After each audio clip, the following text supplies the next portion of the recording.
السلام علیکم دوستانو، الله دې وکړي چې جوړ به یاست. نن هم د موبایل د سیټینګز څو ټریکس در سره شیر کوم چې زیات مفید او ګټور ټریکس دي، نو د ویډیو تر اخره را سره پاتې شئ. لومړی ټریکس چې څنګه تاسو کولی شئ، مثال تاسو چاته خپل موبایل ورکړئ، صرف مثال هغه غواړي چې صرف په ګالري کې ته غواړئ چې دی صرف دا ګالري وګوري، بل چیرته لاړ نشي، صرف همدې ګالري کې که چیرته دی بیک بټن وایي، که چیرته دی ریسنټ بټن وایي، که چیرته دی هوم بټن وایي، که چیرته دی نوټیفیکیشن بار راکښته کوي، خو لیکن دی هېڅ چیرته هم نشي تللی، صرف همدې کې پاتې شي. نو راځو لومړی دا ټریکس باندې کار کوو. لومړی به راسئ تاسو سیټینګز ته. کله چې سیټینګ ته رالاست نو تاسو به راسئ بیا سیکیورټي ته، لاک سکرین اینډ سیکیورټي ته. کله چې دلته راغلاست بیا به دلته پیدا کوئ تاسو ادر سیکیورټي سیټینګز، او دلته چې کله راغلاست دلته به تاسو پیدا کوئ بیا پینینګ ډیوایس پین وینډوز. تاسو به دا اپشن پیدا کړئ. صرف تاسو په خپل انډراید موبایلونو کې کوم چیرته پیدا کولی نسو، نو تاسو به صرف په سرچ کې ورکړئ. دلته سرچ کې به ورکړئ مثال پین مو ورکړئ، دلته به تاسو ته لاندې راوړئ پین وینډو. کله چې مو دا اپشن کلیک کړل نو وروسته به تاسو ته دلته تاسو دغه هدایات هم درکړي دي چې مثال لومړی به تاسو پین وینډو آن کړئ، دغه نه وروسته به یو اپ هر اپ چې تاسو غواړئ هغه اوپن کړئ، هغه مو خلاص کړ. دغه نه وروسته به تاسو ریسنټ کې ووهئ.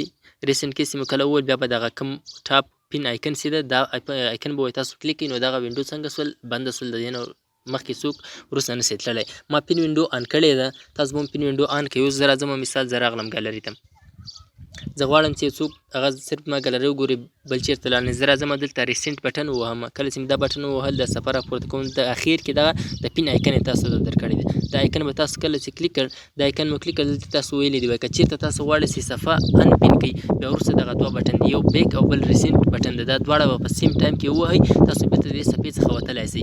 کله چې تاسو د صفحې څخه ووځئ هم بیا تاسو نه پاسورډ هم بیرته د موبایل غواړي. نو زه راځم اوکې کلیک کوم. اوس زه نسم کولی چې د دې ګالري نه باندې ووځم. ګوره ماته یو میسج راکړي که زه بیک بټن وهم، که زه ریسنټ بټن وهم، که زه چیرته هوم بټن وهم، که زه چیرته نوټیفیکیشن بار راکښته کړم، خو لیکن زه هېڅ چیرته هم نسم تللی. اوس که چیرته غواړئ تاسو بیرته ان پین کړئ دا صفحه، نو تاسو به هغه مخکې درته انسټرکشن درکړي وو، بیک او ریسنټ بټن به په سیم ټایم کې تاسو ووهئ. زه دا وهمه، دا مې ووهه، صفحه انلاک سول. اوس بیرته اوس ما نه پاسورډ هم غواړي، بیرته مې صفحه پاسورډ فنګر پرنټ دا مې آن کړله صفحه. دا و لومړی ټریکس دوستانو، کافي مفید ټریکس و. راځو دویم ټریکس ته چې څنګه تاسو کولی شئ په سیم ټایم کې مثال ته ګالري هم ګورې، خپل ګالري کې وټساپ هم استعمالوئ، څنګه ملټي ټاسک یعنې ملټي وینډو ته خلاصولی شئ، څو دانې وینډوګانې په سیم ټایم کې ته خلاصولی شئ. نو دې لپاره هم راځم د موبایل سیټینګ ته.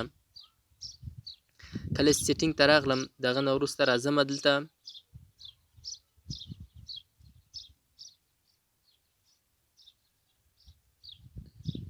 اډوانس فیچرز ته راځم، دلته راځم ملټي وینډو. تاسو به صرف سپلیټ به پیدا کړئ تاسو په خپل موبایل کې، خپل موبایل سیټینګ کې به تاسو سپلیټ سکرین پیدا کړئ، یا بیا هغلته مخکې چې مو سرچ کړل هغلته به یې سرچ کړئ.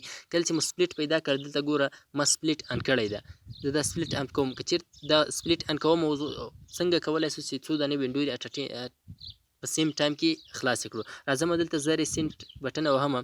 ریسنټ بټن مې کله کلیک کړل، اوس زه غواړم یو دا بټن سیټینګ چې کوم ده دا ما سره اوپن شي، دغه په کوم آیکن چې ده پاس دا مې ووهه، او بل غواړم چې وټساپ را سره خلاص شي. ګوره دوه دانې وینډوز ما سره خلاص شولی، همداسې تاسو نور هم خلاصولی شئ. اوس که چیرته تاسو غواړئ بیرته دا ختم کړئ، را به شئ ریسنټ بټن به ووهئ، دا به ختم کړئ بیرته، دا به هم تاسو ختم کړئ بیرته. دریم اپشن هم دا اپشن ده چې څنګه تاسو کولی شئ چې معلوم کړئ تاسو په موبایل کې خو به داسې یو اپ نه وي انسټال شوی چې هغه ستاسو کومه ډیټا چې ده یا پرسنل شخصي چې کوم معلومات دي هغه ته صدمه ورسوي یا هغه درڅخه حیک کړي، یعنې دې چې اپلیکیشن چې هغه تاسو نه وي انسټال کړی خو ستاسو په موبایل کې انسټال شوی. دا څنګه ګورو؟ راځو بیا سیټینګ ته. کله چې سیټینګ ته راغلو بیا راځو لاک اینډ سکرین سیکیورټي ته راځو. کله چې دلته راغلو بیا راځم زه ادر سیکیورټي سیټینګ ته.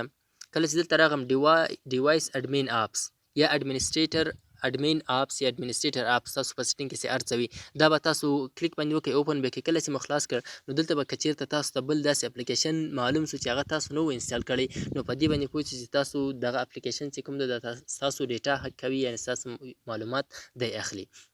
نو دوستانو کوم چیرته ویډیو خوښ شوی نو چینل در سره سبسکرایب کړئ او ویډیو در سره شیر کړئ، د نورو دوستانو سره هم له توجه نه مو مننه.